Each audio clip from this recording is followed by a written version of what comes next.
تو مدینے میں نہیں، طائف میں تھے تو مکے میں نہیں، تبوک میں تھے تو مدینے میں نہیں، اور بدر میں تھے تو مدینے میں نہیں۔ تو اسی طرح اللہ کے نبی صلی اللہ علیہ وآلہ وسلم سے آگے بڑھنے کا مطلب سلف نے سمجھا ہے۔ عبداللہ بن عباس فرماتے ہیں اللہ اس کے رسول سے آگے بڑھنے کا مطلب یہ ہے کہ اللہ کی کتاب سے آگے مت بڑھو، رسول کی سنت سے آگے نہ بڑھو۔ عبداللہ بن عباس قرآن کی تفسیر کے سب سے بڑے عالم، کہتے ہیں لا تقولوا خلاف القرآن والسنہ، قرآن اور حدیث کے خلاف مت بولو، یعنی جہاں پر قرآن اور حدیث کی بات موجود ہو وہاں اپنی رائے کو اور اپنی فکر کو مقدم مت کرو، قرآن اور حدیث پر اپنی سیاست کی دال مت پکاؤ، قرآن اور حدیث کے اوپر اپنے مذہب کے قرآن اور حدیث کے اوپر اپنے سماج اور معاشرے کی بات کو مقدم مت کرو، بلکہ قرآن و حدیث کو انجن سمجھو اور تم اس کے ڈبے بنو، قرآن حدیث آگے رہے اور تم اس کے پیچھے چلو، ورنہ اگر قرآن حدیث سے آگے بڑھو گے تو اللہ تعالیٰ تمہارے اعمال کو ضائع کر دے گا۔ سورہ محمد یا ایھا الذین آمنوا اطیعوا اللہ واطیعوا الرسول ولا تبطلوا اعمالکم، اے ایمان والو اللہ کی اطاعت کرو، اللہ کے رسول کی اطاعت کرو، اپنے عملوں کو ضائع اور برباد نہ کرو۔ کیا مطلب ہوا؟ یعنی اللہ اور اس کے رسول کے طریقے سے آگے بڑھو گے یا اپنی بات کو اللہ اور اس کے رسول کی بات پر آگے کرو گے تو تمہارے اعمال ضائع ہو جائیں گے۔ اللہ اکبر۔ یہاں پر ایک بہت اہم بات بتانی ہے، اس آیت میں ذرا غور سے سنیے، پڑھے لکھے لوگ ہیں، اس آیت میں آنے والے فتنوں سے اللہ نے آگاہ کیا کہ آنے والے وقت میں یہ امت 73 فرقوں میں منقسم ہونے والی ہے، جس کی حدیث اللہ کے نبی سے ثابت ہے۔ حضرت معاویہ بن ابی سفیان، حضرت ابو ہریرہ، حضرت ابو امامہ، حضرت انس بن مالک، حضرت معاویہ بن ابی سفیان، بے شمار صحابہ سے حدیث مروی ہے کہ یہ امت 73 فرقوں میں منقسم ہوگی، جس میں ایک جماعت جنتی ہوگی اور بقیہ جماعت کیا ہوگی؟ جہنمی ہوگی۔ تو یہ فرقے جو امت میں منقسم ہوئے کیوں؟ اس کی بنیاد یہی تھی کہ انہوں نے اپنی رائے کو قرآن اور حدیث کی روایت پر مقدم کیا، قرآن اور حدیث پر اپنی رائے کو اور اپنے مذہب کو مقدم کیا، اپنے بزرگ اور اپنے عالم اور اپنے سماج اور معاشرے کی بات کو قرآن حدیث پر مقدم کیا، قرآن کو انہوں نے اپنے عقل سے سمجھنے کی کوشش کی، اس لیے وہ بھٹک گئے۔ اس لیے اللہ نے کہا کہ قرآن حدیث سے آگے مت بڑھو، چاہے تمہیں وہ بات سمجھ میں آئے یا نہ سمجھ میں آئے۔ مثال کے طور پر انسان کی عقل یہ کہتی ہے کہ ایک رکعت میں 2 سجدے ہیں اور 1 رکوع ہے۔ ایک رکعت میں کتنے سجدے ہیں؟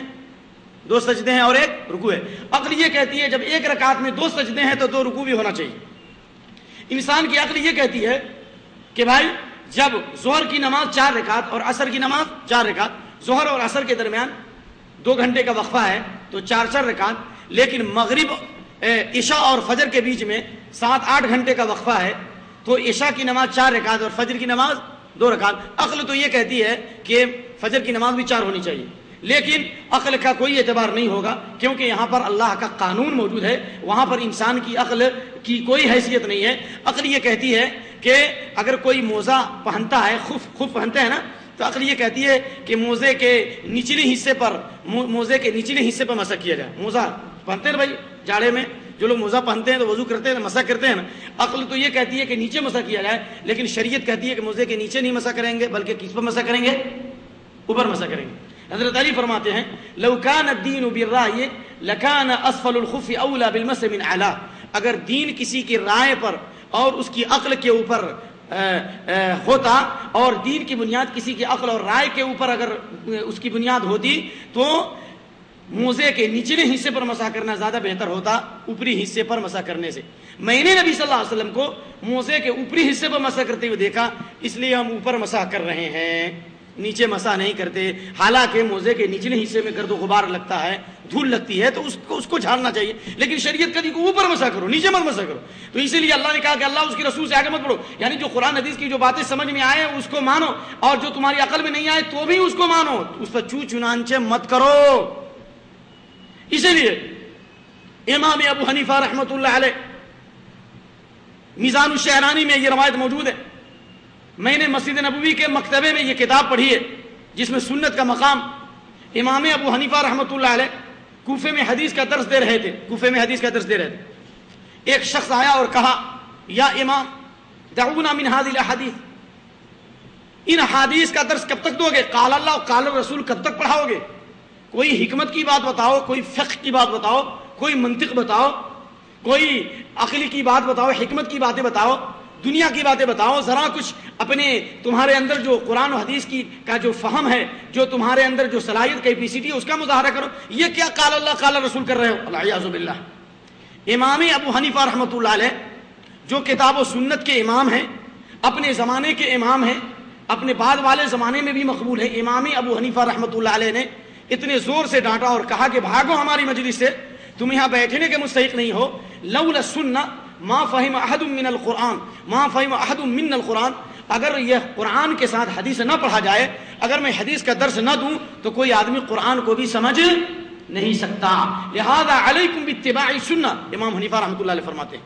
اور اس روایت کو شاہ ولی اللہ محدث دہلوی رحمۃ اللہ علیہ جو ہندوستان کے مقبول ترین عالم اور ہندوستان میں علم حدیث کا چراغ انہوں نے جلایا، اور ان کے بیٹوں نے اور ان کے پوتوں نے جنگ آزادی میں اپنا خون جگر پیش کیا، میدان بالا کوٹ میں اس دیش کی آزادی کی خاطر انہی کے پوتے شاہ اسماعیل شہید نے اپنی خون کی ندیاں بہا دی۔